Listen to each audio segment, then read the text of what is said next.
and $350 million. In 1962, farm workers called for 1 hour per week radio program in Spanish. Today, there is the Chavez Foundation's Radio Campesina, network of 9 radio stations in 4 states.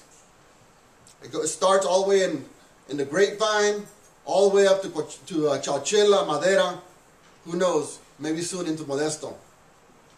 They bring popular music, interactive educational programming to over 500,000 daily listeners. Radio Campesina is more than a radio station. It's something that farm workers can hear. It is their microphone, so they can be heard. And in 1962, farm workers created a newspaper to educate farm workers. Today, there is the National Chavez Center in Keene, California, right outside of Tehachapi, the farm worker movement headquarters. Keene is where Cesar is buried. That's where our current headquarters is at. And that's where he worked his last quarter century, where he trained farm worker leaders and held planning sessions on how to improve working conditions for farm workers. Now, at the National Chavez Center, there's a 7,000 square foot visitor center where you can visit, and you can actually even see his original office, his library. You can also visit his memorial gardens and his gravesite. There's a 17,000 foot educational center where future activists can come to learn and plan in light of Cesar's legacy. 50 years ago, farm workers had the courage to dare and believe. The question is today is, what will they and we dare to believe and get done over the next 50 years? Since his passing in 1993, 8 states have made Cesar's birthday an official holiday. Countless communities named public places in his honor or hold annual observances like yours. Yet Cesar was very uncomfortable being singled out for recognition. He almost never accepted personal awards.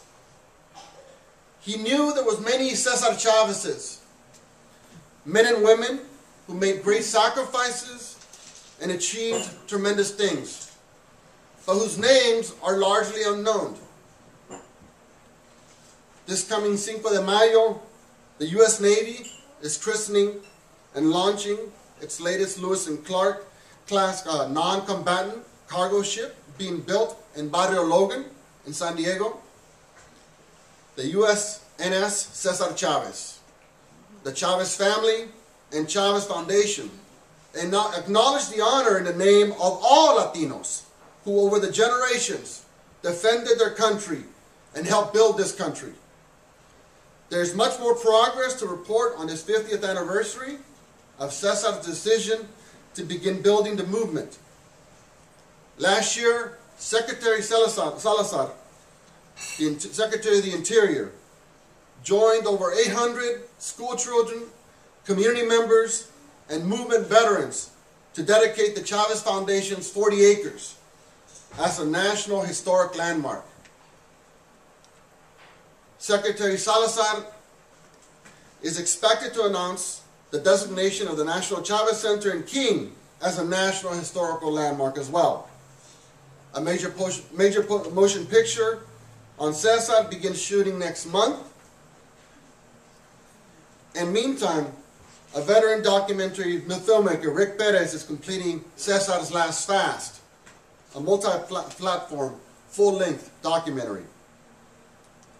It focuses on Cesar's spiritualism and the meaning of his legacy for today's generation of organizers battling for farm workers' rights. Cesar's Last Fast is also due out this year. Norman Lear and others from the Sundance Institute have backed the documentary. Finally, a host of events will be marking the 50th anniversary this year. And so I want to invite and urge you all to join us this year as we celebrate our 50th anniversary and we hold our convention on May 18th through 20th in Bakersfield, California. I want you all to join us there to celebrate what farm workers dared to dream, what farm workers dared to believe they could do, so that we can celebrate and plan out the next 50 years for the farm worker movement.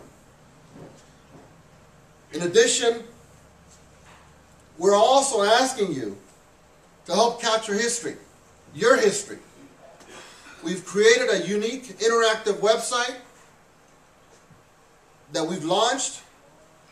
We want you to go to the ufw.org, where you can post your story, what you have done to contribute to the farm worker movement, and what you continue to do to support La Causa, so it can be preserved for future generations.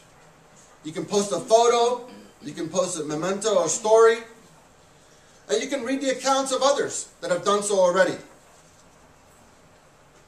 Cesar would like to say his job as an organizer was helping ordinary people do extraordinary things. He made everyone, especially the farm workers, feel the jobs they were doing in the movement were important.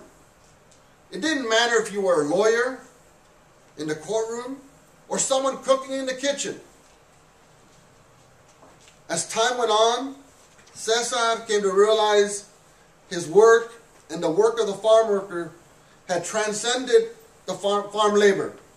He saw how it inspired millions of Latinos and others. In a speech in 1984 to the Commonwealth Club of California in San Francisco, Cesar said, "The union survival, its very existence, sent out a signal to all Latinos that we were fighting for our dignity, that we were challenging and overcoming injustice, that we were empowering the least educated amongst us, the poorest amongst us." The message was clear. If it could happen in the fields, it could happen anywhere. In the cities, in the courts, in the city councils, in the state legislatures. Once social change begins, it cannot be undone. You cannot uneducate the person who has learned to read. You cannot humiliate the person who feels pride. You cannot oppress the people who are not afraid. Thank you. And si se puede. A ver, con ganas, hombre.